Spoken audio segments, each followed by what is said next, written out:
Epistle to the Romans Session 70，羅馬人書註釋第70講。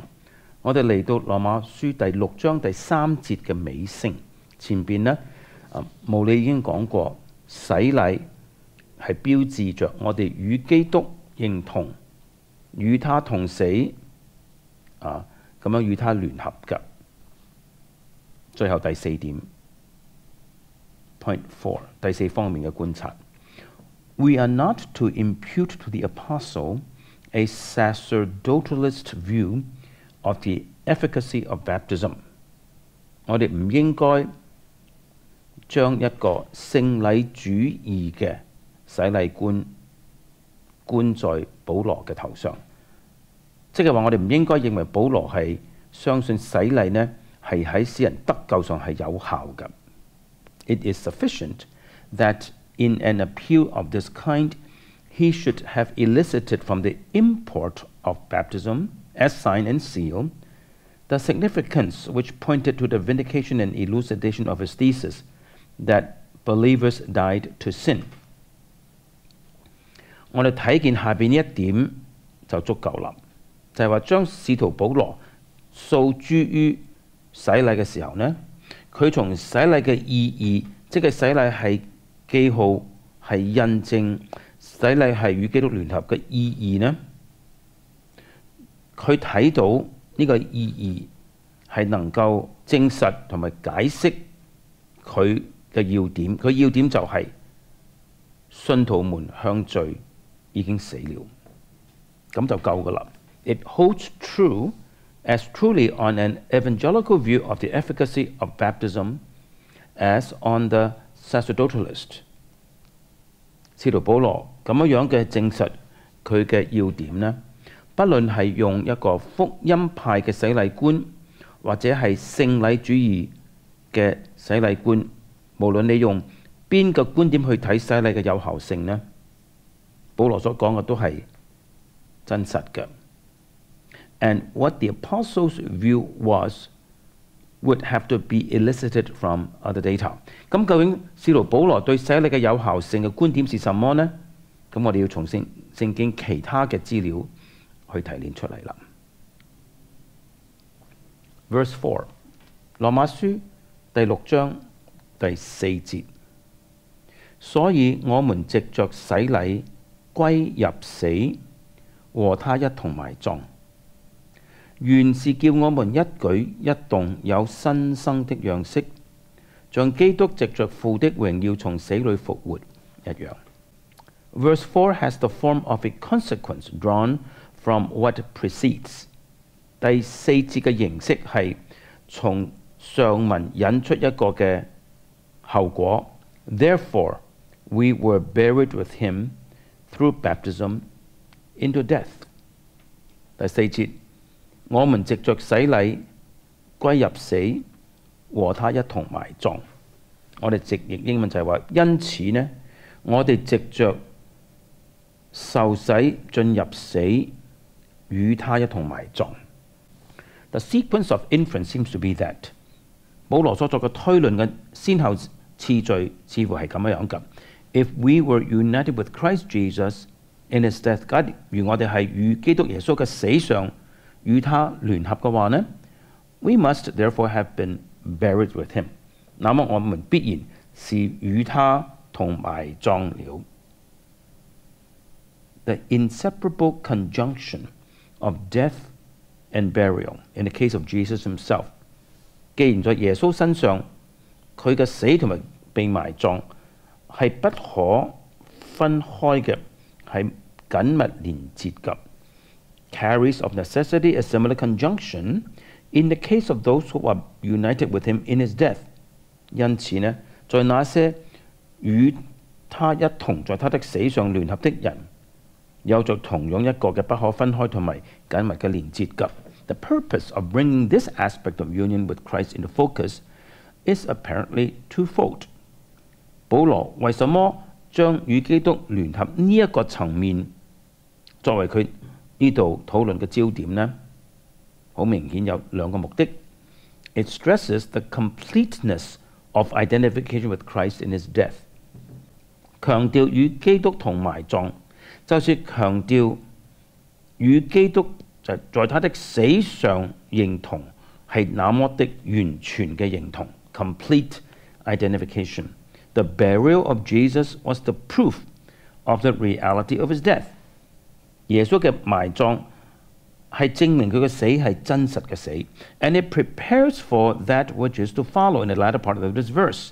第二就係佢準備我哋去面對呢一節下半節跟着要來的，namely就係話呢 union with Christ in his resurrection， 與基督的復活與他聯合。It is burial that gives meaning to resurrection。耶穌嘅埋葬就讓耶穌嘅復活特別有意義啦。While it would not be impossible to take into death along with we were buried with him，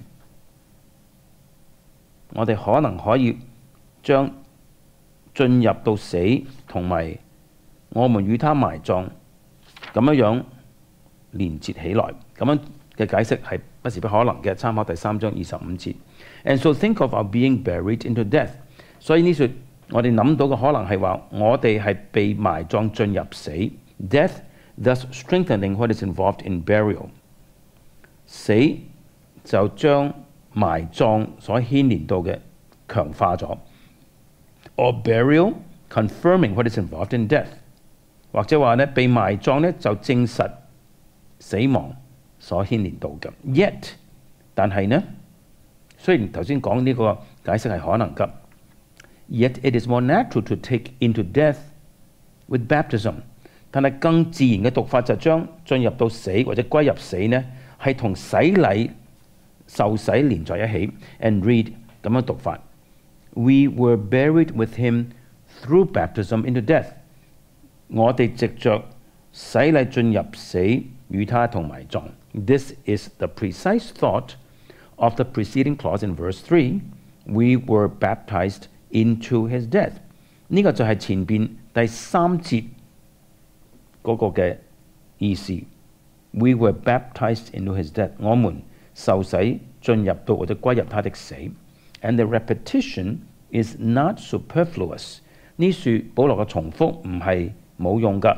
Because what is enunciated in verse 4 is， 因為保羅在第4章所勾畫出嘅係 in being baptized into Jesus' death。當我哋受洗進入到或者歸入到耶穌嘅死嘅時候 ，we are also baptized into burial with him。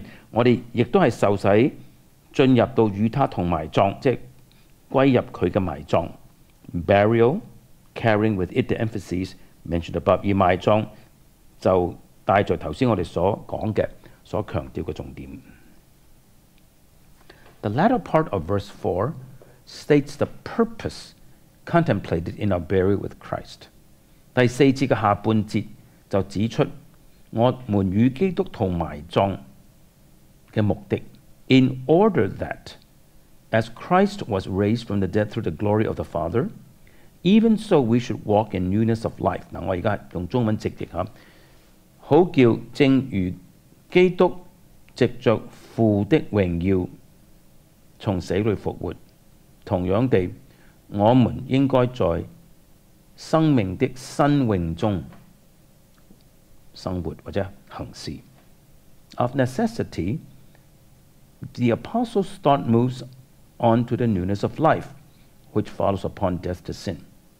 使徒保羅嘅思路呢，必然係從向罪死，然後呢就進入到新生命 ，and that for two reasons， 有兩個原因㗎。Death to sin is not of itself an adequate characterization of the believer's identity。向罪死本身呢係唔足夠去描述信徒嘅身份㗎。It is basic and it is the fundamental premise of the argument。向罪死係基本㗎。亦都係保羅整個論據嘅最基本性嘅前提。But death to sin is but the precondition of that life which is the final issue of grace。向罪死呢，但係向罪死只不過係一個先決條件，帶來恩典最後嘅結果就係生命。參考羅馬書第5章15、17、18同埋21節嘅。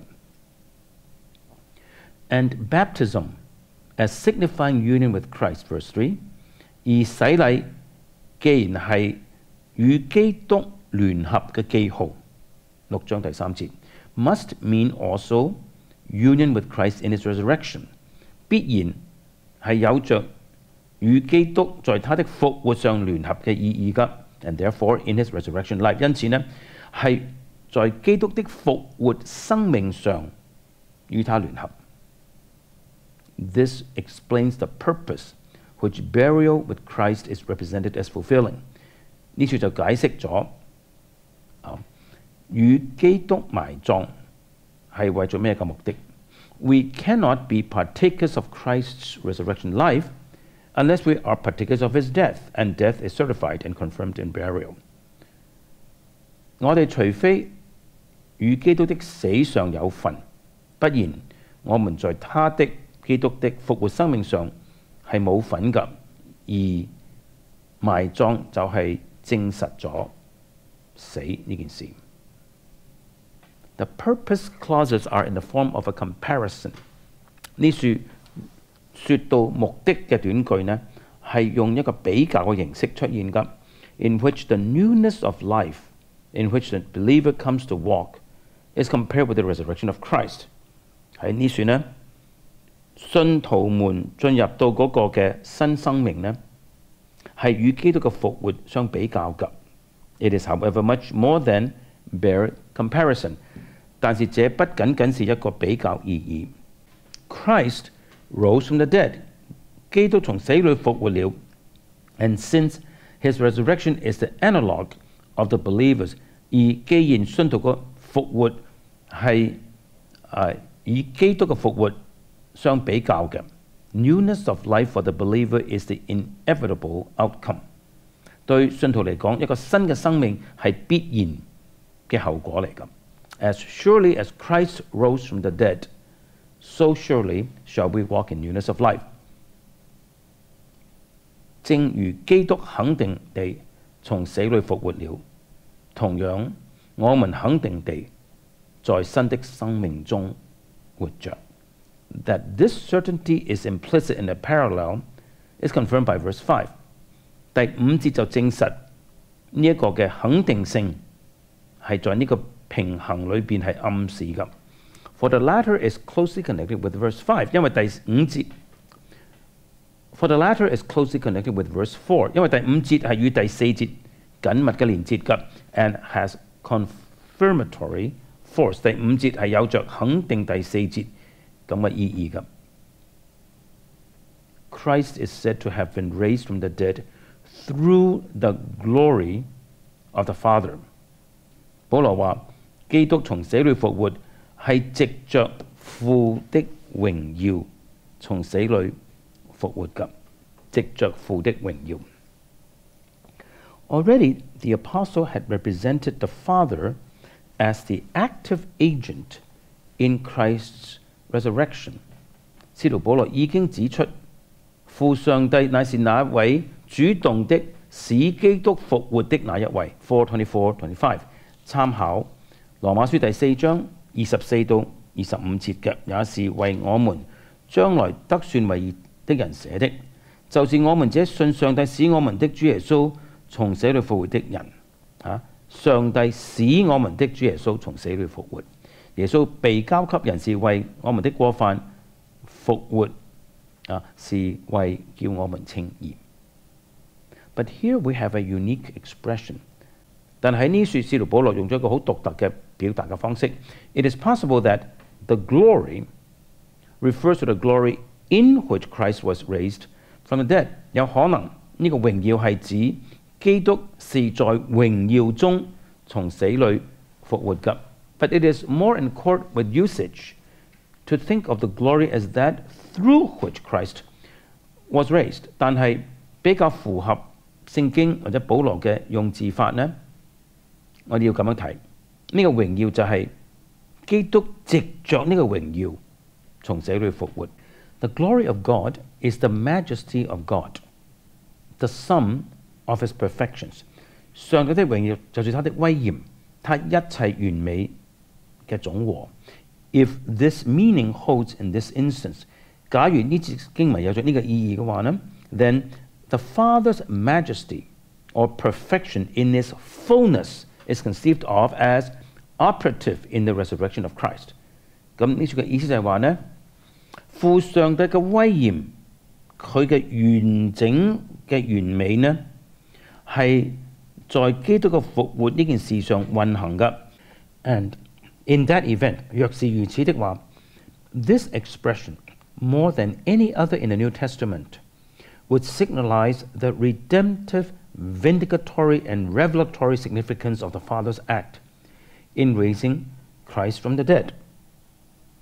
那麼這個表述呢，係比所有其他新約嘅表達方式更加係標誌出父上帝叫基督從死裏復活呢個作為呢，係有着救贖性、證實性、啟示性嘅意義嘅。The plenitude of the Father's glory is manifest in the resurrection of His own Son。在父上帝嘅愛子嘅復活上，父上帝豐滿嘅榮耀顯明出來㗎。咁呢次我哋已經講咗兩個關於榮耀嘅睇法啦。第三個 ，It well may be, however, that the Father's power is specifically in view。但係呢，亦都有一個可能，就係呢處保羅所諗到嘅係父上帝嘅大能。參考一啲嘅經文嘅 ，refer to 2 Corinthians chapter 13 verse 4， 參考哥林多後書第13章第4節。他因軟弱被釘在十字架上，卻因上帝的大能仍然活着。我們也是這樣，同他軟弱，但因上帝向你們所顯的大能，也必與他同活。Ephesians 1:19， 以弗所書第1章第19節。並知道他向我們這信的人所顯的能力是何等浩大，就是照他在基督身上所運行的大能大力，使他從死裏復活，叫他在天上坐在自己的右邊。And in that event， 若是咁樣去了解榮耀，即係榮耀係指神嘅大能嘅話呢 ，It is the glory of His omnipotence that is stressed。保羅所強調嘅係上帝嘅無所不能嘅榮耀。In either case， 不論如何 ，the use of the term glory is intended to place in marked relief the agency of the Father。使徒保羅用榮耀呢個字，為着係要特別顯出是父上帝作成的事 ，and the certification which that glory implies。而父上帝嘅榮耀就暗示着父上帝特別係證明、證實基督嘅復活㗎。Newness of life， 生命嘅新穎或者新的生命 ，is a newness which consists in life， 就係呢個新嘅事情，而呢個新嘅內容就係生命。We can scarcely suppress the thought that 我哋唔可能壓制一個嘅概念，呢個概念就係that the glory of the Father as registered in the resurrection of Christ is brought to bear upon the newness of life。父上帝嘅榮耀，正如就是在基督的復活事情上所標誌出嘅榮耀呢，現在是在新生命上邊顯明出來 ，as the guarantee of its certainty。父上帝嘅榮耀就保證着呢個新生命嘅確定性 ，and the dynamic in its realization。父上帝嘅榮耀亦都係嗰個動力，使呢個新生命實現㗎。That believers walk in newness of life。保羅話信徒係在新生命中行事為人 ，walk indicates that the life is not conceived of as otiose possession 就指出呢個生命本身唔係一個係冇乜用嘅，只不過我哋有呢個生命而已。But as engaging the activity of the believer， 呢個新嘅生命係佔有着信徒同埋他一切所行的。Verse 5 to 11，羅馬書第6章第5節到第11節。Verse 5第5節，我們若在他死的形狀上與他聯合，也要在他復活的形狀上與他聯合。Verse 5 is confirmatory of verse 4。第5節係證實第4節嘅。The thought being that， 使徒保羅嘅思想就係要話呢 We shall walk in newness of life for the reason that， 我們必在新生命中行事為人，為着呢個理由就是 Having become identified with Christ in the likeness of his death, we shall be also in the likeness of his resurrection。 我們既然在基督的死的形狀上已經與基督聯合，我們必定在他的復活形狀上也與他聯合嘅。呢算呢喺第5節無理要講出5大點。Number 1， 第一點 The underlying thought is again the inseparable conjunction of Christ's death and resurrection。